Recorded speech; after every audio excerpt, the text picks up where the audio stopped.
Hello students, कैसे हो आप सब। आशा करता हूँ आप सभी अच्छे होंगे। तो देखिए, हम दिनेश पेपर का सॉल्यूशन कर रहे थे बीएससी सेकेंड सेमेस्टर के लिए। आज हम उसे सीरीज़ को आगे बढ़ाते हुए आज हम दो चैप्टर डिस्कस करेंगे। एक तो differential equation of first order but higher degree वाली, और दूसरा differential equation with constant coefficient.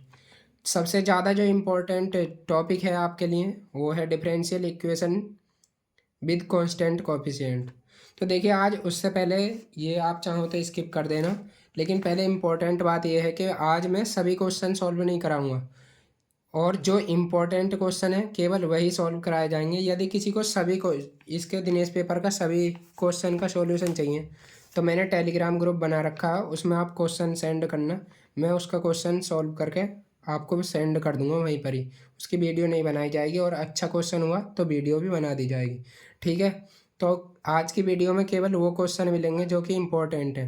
तो चलिए वीडियो को स्टार्ट करते हैं, और हम सबसे पहले क्वेश्चन देखते हैं। तो देखिए, पहले मैं आपको बता देना चाहता हूँ, जैसे हमारी जो differential equation of first order but higher degree वाली जो है, उसमें से बस दो चीज़ें याद करके जानी है आपको। नंबर एक तो हमारी जो क्लेरट फॉर्म है, ये वाली जो फॉर्म है इक्वेशन जो है क्लेरट इक्वेशन, जिसमें पी के प्लेस पर सी पुट करते हैं, ये वाली इक्वेशन, यानी इसकी स्टैंडर्ड फॉर्म जो होती है वो y बराबर p x plus f of P. यहाँ पर जो फंक्शन होगा वो केवल p का होगा, यहाँ x का या कोई और टर्म नहीं मिलेगी, यानी इसमें y बराबर होगा। यदि यहाँ y बराबर माइनस पी हुआ तो ये क्लियरट फॉर्म हमारी नहीं होगी। ठीक है, तो ये हमारी स्टैंडर्ड फॉर्म होती है। इसका सॉल्यूशन कैसे करते हैं हम, तो y बराबर p के प्लेस पर केवल c पुट कर देते हैं, तो ये हो जाता है सी एक्स प्लस एफ ऑफ सी। जहाँ पर भी p होगा उसके प्लेस पर हम c पुट कर देंगे। उसके बाद में जो दूसरा जो क्वेश्चन आ सकता है इस चैप्टर से, वो आ सकता है इक्वेशन जिसमें कि p के फैक्टर हो जाते हैं उस वाले इक्वेशन को। तो चलिए अब कुछ क्वेश्चन लेते हैं। ठीक है, पहले इसी पर बेस्ड क्वेश्चन है। तो देखिए, जैसे सबसे पहला क्वेश्चन है और काफ़ी इंपॉर्टेंट क्वेश्चन है। क्वेश्चन है which of the following equation is Clairaut's equation. तो मैंने अभी बताइए आपको कौन सी होती है, y बराबर p x plus f of P, या एफ ऑफ पी के प्लेस पर आपको कुछ भी दे सकते हैं, जैसे p हो सकता है या पी स्क्वायर हो सकता है, ये कुछ भी हो सकता है। तो इसमें जो देखिए कौन सी इक्वेशन दे रखी है, ये है यहाँ पर y बराबर p x plus f of P. देखिए ये वाली भी दे रखी है, लेकिन ये हमारी गलत है, जिसमें y भी एक बार आएगा और x भी एक बार आएगा, तो ये इसे ज़रूर याद कर लेना। ठीक है, उसके बाद में नेक्स्ट क्वेश्चन देखते हैं। नेक्स्ट क्वेश्चन है थर्ड के solution of differential equation P square minus 8p plus 15 is equal to 0। तो इसका सॉल्यूशन देखते हैं हम, कौन सा है। क्वेश्चन है हमारा सेकंड, क्या है, P square minus 8p plus 15 is equal to 0। तो आप देखेंगे कि इसके आसानी से फैक्टर हो सकते हैं, और इसे सॉल्व करेंगे जैसे ही हम, तो ये फैक्टर किस प्रकार से हो जाएंगे, पी स्क्वायर माइनस, इसे लिख सकता हूँ मैं 5p, यानी इसके फैक्टर करने हैं 15 के हमें, तो 3 × 5, जिन्हें ऐड करने पर हमारा -8 आए और मल्टीप्लाई करने पर 15 आए। तो इसे मैं लिख सकता हूँ -5p माइनस 3p और प्लस 15 इज इक्वल टू 0। जब यहाँ से p कॉमन करूँगा, क्योंकि ये मेन काम देखिए टीचर इसे बता देते हैं कि हाँ ये ऐसे करना है, लेकिन मेन काम तो इस इक्वेशन को सॉल्व करने का होता है। तो इसे सॉल्व करेंगे, जैसे यहाँ से p कॉमन लेंगे इन दोनों जगह से, तो यहाँ से हो जाएगा p माइनस 5, और यहाँ से -3 कॉमन लेंगे तो यहाँ से क्या बचेगा, p minus 5 is equal to 0। आप ये ना करें तो डायरेक्ट श्रीधराचार्य वाला फॉर्मूला लगाएं और उससे भी आसानी से मिल जाएगा। उसके बाद में p माइनस 5 यहाँ से भी कॉमन है और यहाँ से भी कॉमन है, तो इसे कॉमन कर लेंगे तो हो जाएगा p माइनस 5। वैसे ये देखिए स्मॉल p होता है, ठीक है, और यहाँ से कितना बचेगा, p minus 3 is equal to 0, यानी p बराबर 1 तो आ जाएगा। इसके दो मतलब होते हैं कि इफ यदि ये बराबर 0 है, यानी ये इक्वेशन कब सेटिस्फाई होगी, जब या तो ये वाली टर्म 0 हो या फिर ये वाली टर्म 0 हो। तो यदि ये वाली टर्म 0 है, p minus 5 is equal to 0, तो यहाँ से p की जो वैल्यू आ जाएगी वो 5 आ जाएगी। और यदि ये 0 नहीं है, ये 0 है, तो यहाँ से p minus 3 is equal to 0, तो यहाँ से p की जो वैल्यू आ जाएगी वो 3 आ जाएगी। उसके बाद में p यहाँ पर होता क्या है, p जो होता है वो हमारा होता है dy/dx। ठीक है, अब देखिए इसमें सॉल्यूशन इतना ही दे रखा है, वरना इसे आगे भी सॉल्व करते हैं हम। तो आगे और क्वेश्चन है काफ़ी, तो उनमें आगे सॉल्व कर लेंगे। तो इस क्वेश्चन का जो करेक्ट आंसर हो जाएगा वो हमारा ए हो जाएगा। उसके बाद में क्वेश्चन देखते हैं 5। ये 4th का यदि सॉल्यूशन चाहिए तो टेलीग्राम में आप बता देना। इसकी PDF जो है वो टेलीग्राम ग्रुप में पड़ी हुई है पूरे दिनेश पेपर की, ठीक है। 5 है, देखिए डायरेक्ट ही इसका आंसर मिल जाएगा। y बराबर p x plus log P, ये वो वाली फॉर्म बन गई, y बराबर p x plus f of P, यानी क्लेरेट्स फॉर्म बन गई। तो इसका सॉल्यूशन क्या होगा, p के प्लेस पर केवल c पुट करना है, तो y बराबर सी एक्स। देखिए इसमें p के प्लेस पर c पुट कर रखा है, तो ये हमारा बी आंसर जो है वो करेक्ट हो जाएगा। इस पर ही क्वेश्चन आए थे पिछली बार जो आए थे, तो इसे तो ज़रूरी याद करके जाना। उसके बाद में फिर से यही इसके फैक्टर हो जाएंगे आसानी से। तो चलिए मैं इसे सॉल्व करके दिखाता हूँ, और इसमें यही क्वेश्चन लेंगे क्योंकि ज़्यादा क्वेश्चन सेम एक ही टाइप के हो जाएंगे फिर। तो यहाँ से p² minus 7p plus 12 is equal to 0। अब इसके फैक्टर करेंगे हम यहाँ से, तो देखिए 4 3 12 हो जाएंगे सीधे। देखिए थोड़ा हिंदी मीडियम वाले हैं तो ऐसे ही चलेगा हमारा। -4p minus 3p plus 12 is equal to 0।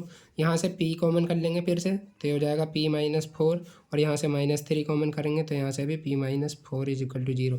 यहाँ से फैक्टर कितने हो जाएंगे, एक p-4 हो जाएगा और एक p-3 इज इक्वल टू 0 हो जाएगा।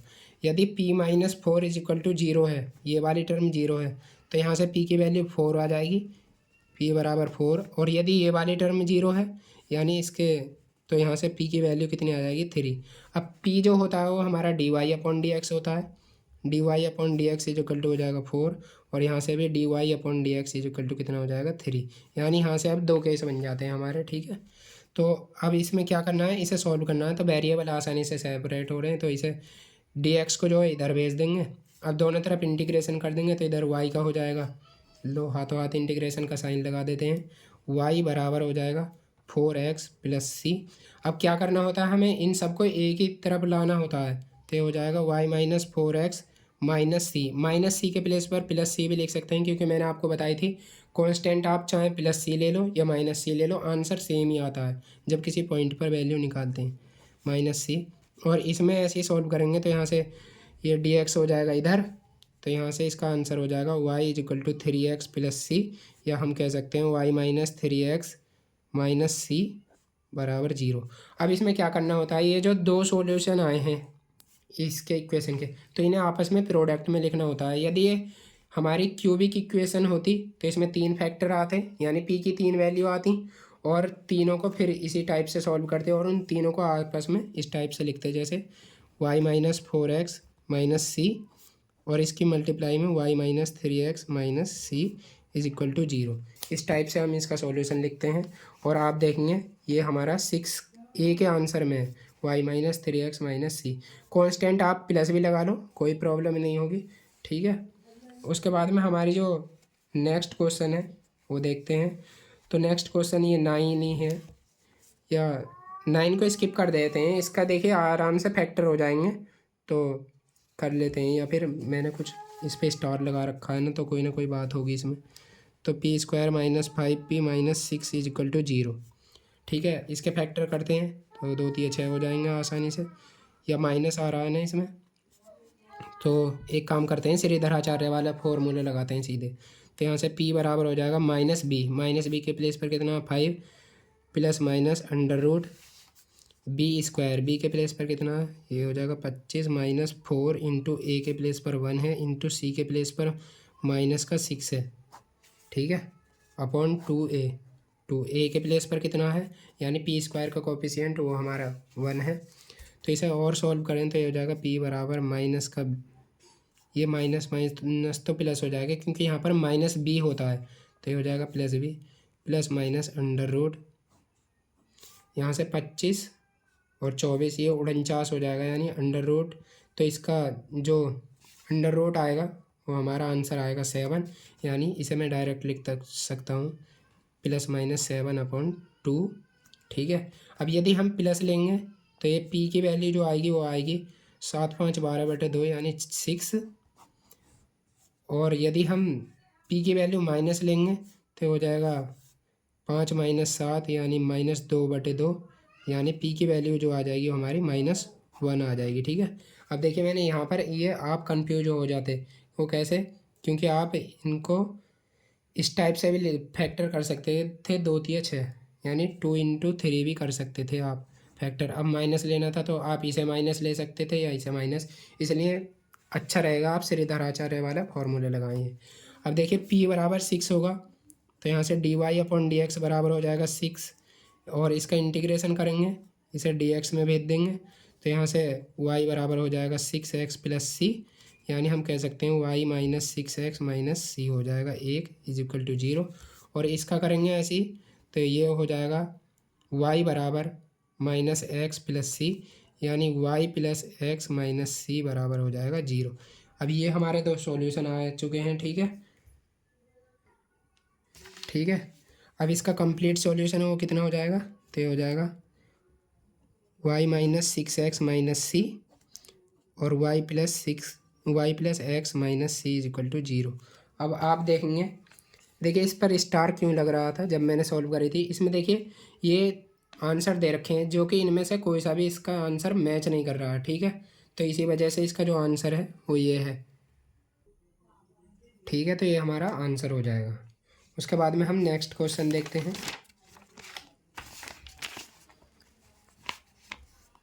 नेक्स्ट क्वेश्चन हम, ये भी हमारा क्लियर फॉर्म पर नहीं है। उसके बाद में देखते हैं हम 22 क्वेश्चन। ठीक है, ये हमारा क्लियर फॉर्म पर बेस्ड क्वेश्चन है। देखिए केवल वही क्वेश्चन करा रहा हूँ जो कि इम्पोर्टेंट है। उसके बाद में किसी को चाहिए तो मैंने बता रखी है कि टेलीग्राम के ग्रुप में डाल देना या बता देना। तो ये है हमारा 22 क्वेश्चन, और इसमें दे रखा है कि इस इक्वेशन को सॉल्व करना है। y बराबर x dy/dx प्लस dy/dx इसका होल स्क्वायर, यानी ये हमें इक्वेशन दे रखी है, इसे सॉल्व करना है। तो सीधा से हिसाब है, देखिए यहाँ पर y बराबर इसे लिख सकते हैं हम px, क्योंकि dy/dx का मतलब क्या होता है p, प्लस p²। अब इसका सॉल्यूशन क्या हो जाएगा, y बराबर cx + c²। ये हमारा इसका आंसर हो जाएगा, एक लाइन में, कोई ज़्यादा हार्ड थोड़ा ही ना। तो इसका आंसर देखेंगे हम, y बराबर cx + c², ये हमारा करेक्ट ऑप्शन हो जाएगा। उसी प्रकार से y ये वाला, तो देखिए इस टाइप के क्वेश्चन अच्छे खासे चांस हैं आने के, और पिछली है बार भी शायद ये क्वेश्चन आया था। तो देखिए इसे कैसे करेंगे, नेक्स्ट पेज पर देखते हैं। ठीक है, ये है हमारा 23। क्या क्वेश्चन है, p बराबर log px - y। ठीक है, तो इसमें क्या करना है, देखो y बराबर px, ये यहाँ से दिखाई दे रहा है हमें कि ये फॉर्म बन सकती है। कैसे बन सकती है, दोनों तरफ एंटी लॉग ले लो, यानी मैं कहूँ इसे मैं इस टाइप से लिख सकता हूँ px - y बराबर हो जाएगा e⁻p, या इस y को इधर शिफ्ट कर दें तो ये हो जाएगा y px, और इसे लिया उधर -e⁻p = हो जाएगा y, या यहाँ से y बराबर क्या हो जाएगा px + e⁻p। तो इसका एक तो सॉल्यूशन ये हो जाएगा y बराबर cx - e⁻c। ठीक है, बट हमें यहाँ से तो इतना तो पता चलेगा कि ये क्लियरेट्स फॉर्म बन गई है हमारी, लेकिन अब इसमें जो आंसर है वो इस टाइप से नहीं दे रखा। आप देखेंगे y बराबर करके नहीं दे रखा, तो इसमें क्या करना है, हमें p के प्लेस पर केवल c पुट करना है। तो c बराबर log p के प्लेस पर c, तो यहाँ पर आएगा x - c, यानी ये हमारा करेक्ट ऑप्शन हो जाएगा। उसके बाद में ये क्वेश्चन देखिए, इसे सॉल्व करते हैं। इसमें भी हमें थोड़ी सी वर्किंग करनी पड़ेगी। तो ये है 24 sin px cos y = हो जाएगा cos px sin y और प्लस p। ठीक है, ये हमें दे रखा है, तो हम क्या करते हैं, इसे इधर को ले आते हैं। तो ये हो जाएगा साइन, या यहीं पर ही कर देता हूँ, यदि मैं इसे इधर लाऊंगा तो ये माइनस का हो जाएगा और ये = p हो जाएगा। ठीक है, यहीं पर ही करेक्शन कर देते हैं क्योंकि मुझे तो समझाना ही है केवल। तो अब आप देखेंगे किसका फॉर्मूला बन गया, cos a sin b minus या sine A cos B minus cos A sine B, तो ये sine P X minus Y का फॉर्मूला बन गया इज इक्वल टू पी। ठीक है, अब यहाँ से हम क्या करेंगे, साइन इनवर्स ले लेंगे दोनों तरफ, तो ये हो जाएगा P X minus Y is equal to हो जाएगा साइन इनवर्स पी, या इसे मैं इस टाइप से लिख सकता हूँ, वाई बराबर, इसे इधर शिफ्ट कर देता हूँ तो ये हो जाएगा P X minus sine inverse P. ठीक है, उसके बाद में क्या करेंगे, अब पी के प्लेस पर केवल सी पुट कर देंगे, तो यानी वाई बराबर सी x minus sine inverse C, ये हमारा आंसर हो जाएगा। और यदि हम देखें तो ये हमारा इस वाले क्वेश्चन में दे रखा है, यानी ऑप्शन सी करेक्ट हो जाएगा। उसके बाद में इसी प्रकार से हमारा क्वेश्चन नंबर 25 है, इसमें भी वर्किंग करनी है। तो इस पर बेस्ड जो क्वेश्चन है उन्हें तो मैक्सिमम लगा कर ही जाना, और मेरी गारंटी है 2-1 क्वेश्चन तो आने ही आने हैं, क्योंकि पिछली बार भी 2-3 आए थे। X square minus A square minus 2pxy minus Y square minus B square is equal to 0। अब देखिए, यहाँ से देखने से तो हमें कुछ भी नहीं पता चला, लेकिन यदि आप यहाँ से देखें, पहले तो y बराबर पी एक्स बनेगी हमारी फॉर्म, जब y बराबर पी एक्स, तो यदि हम इसे इधर लाएं जब y माइनस पी एक्स, तो इस वाली फॉर्म का बनेगा, यानी माइनस का सी एक्स होना चाहिए हमारे आंसर में। तो अब आप देखेंगे किस में, तो ये दोनों तो हमारे आंसर होने वाले हैं नहीं। ठीक है, या तो ये सही होगा या ये सही होगा। तो अब इस वाली फॉर्म में बना के देखते हैं इसे, क्या करते हैं, इसके लिए इसके अंदर मल्टीप्लाई कर लेते हैं, तो ये हो जाएगा P square X square minus P square A square minus 2pxy minus Y square minus B square is equal to 0। ठीक है, अब क्या करना है, जो कांस्टेंट टर्म है उन्हें एक तरफ भेज दो बस, और इधर रहने दो एक्स वाई, तो पी स्क्वायर एक्स स्क्वायर, देखिए इस टर्म को देखिए, पी एक्स लाना है और हमें वाई लाना है, P square X square minus 2px Y. ठीक है, यह माइनस का वाई स्क्वायर है प्लस वाई स्क्वायर है, आप देख सकते हैं यहाँ पर प्लस वाई स्क्वायर है। ठीक है, जब ये फॉर्मूला बनेगा ना, ये plus Y square is equal to, जो बचे हुए हैं कांस्टेंट यानी पी वाले टर्म उन्हें एक तरफ कर लो, तो इन्हें सबको इधर भेज देते हैं, तो ये हो जाएगा पी स्क्वायर ए स्क्वायर और प्लस ये वाले भी बी स्क्वायर, तो ये हमारे इस टाइप से बन जाएगी। अब आप देखेंगे ये ए का square minus 2ab plus B का स्क्वायर, यानी ये ए माइनस बी का फॉर्मूला बन गया, और ए के प्लेस पर कितना है हमारा पी एक्स, या ये लिख सकते हैं हम वाई लिख सकते हैं, तो क्वेश्चन के अकॉर्डिंग पहले वाई है, तो हम लिख सकते हैं वाई माइनस पी एक्स का whole square is equal to p square A square plus b square. ठीक है, अब ये क्या है हमारी, यदि मैं दोनों तरफ अंडर रूट ले लूँ तो ये हो जाएगा y minus p x is equal to under root p square plus a square plus b square. ठीक है, इनटू में ये, उसके बाद में इसे इधर शिफ्ट करते हैं, तो वाई बराबर p x plus under root p square ए स्क्वायर प्लस बी स्क्वायर बन गई ना हमारी क्लियर फॉर्म। ठीक है, ये पी का ही तो फंक्शन है हमारा, इसमें एक्स वाई तो है ही नहीं कोई, तो अब इसका कंप्लीट सॉल्यूशन क्या हो जाएगा, वाई बराबर, एक तो ये हो जाएगा सी एक्स प्लस सी स्क्वायर ए स्क्वायर प्लस बी स्क्वायर। ठीक है, एक सॉल्यूशन तो हमारा ये हो जाएगा, उसके बाद में एक सॉल्यूशन ये हो जाएगा, और एक सॉल्यूशन क्या हो जाएगा, ये वाला इस टाइप में लिख सकते हैं, यानी वाई माइनस सी एक्स का whole square is equal to c square A square plus b square, एक आंसर ये हो जाएगा, और एक आंसर ये हो जाएगा इसमें डायरेक्ट इसमें सी पुट कर दें। ठीक है, तो 3, अब हमें जो देखना है वो ऑप्शन के अकॉर्डिंग देखना है, तो हमारे जो ऑप्शन में दे रखा है वो दे रखा है वाई माइनस सी एक्स का होल स्क्वायर, तो दोनों में है ये इज इक्वल टू, इसमें हमारा ये है ये वाला आंसर सी स्क्वायर ए स्क्वायर प्लस बी स्क्वायर, यानी बी जो है हमारा करेक्ट ऑप्शन हो जाएगा। उसके बाद में हम क्वेश्चन देखते हैं 27 क्या है, इक्वेशन है y बराबर पी एक्स प्लस ए अपॉन पी। ठीक है, अब इसका आंसर देखेंगे, सीधा सीधा आंसर p के प्लेस पर c पुट करो, सी एक्स प्लस ए अपॉन सी। ठीक है, ये हमारा आंसर हो जाएगा। अब इसमें जो है आंसर में ए के यहाँ पर सी के प्लेस पर एक्स दे रखा है जो कि गलत है, तो थोड़ा करेक्शन कर लेना, यहाँ पर आएगा सी। ठीक है, उसके बाद में देखते हैं आगे क्या है। सेम ये क्वेश्चन भी हमारा क्लियरेंस फॉर्म पर है, तो देखो y is equal to c x, उसके बाद में plus c plus minus c की पावर 3, ठीक है। इस प्रकार से ही कर देंगे। उसके बाद में क्वेश्चन नंबर 30 देखते हैं। तो डायरेक्ट हमारा फॉर्मूले पर बेस्ड है, यानी इक्वेशन डायरेक्ट क्लियर इक्वेशन है, तो केवल पी के प्लेस पर सी पुट कर दो तो ये हमारा हो जाएगा। उसके बाद में हम क्वेश्चन देखते हैं 34। अच्छा क्वेश्चन है। We usually denote d y upon d x को किस लेटर से डिनोट करते हैं, तो हम पी से डिनोट करते हैं। थोड़ा सा और एक्स्ट्रा बताऊँ मैं, चलो अभी नहीं बता रहे क्योंकि अभी ज़रूरत ही नहीं पढ़ने की है, वो आगे की क्लासों में देखोगे आप। उसके बाद में ये सबसे इम्पोर्टेंट क्वेश्चन है, ठीक है। द डिफरेंशियल इक्वेशन वाई बराबर p x plus f of p is known as Clairaut's equation हो जाएगी ये, ठीक है।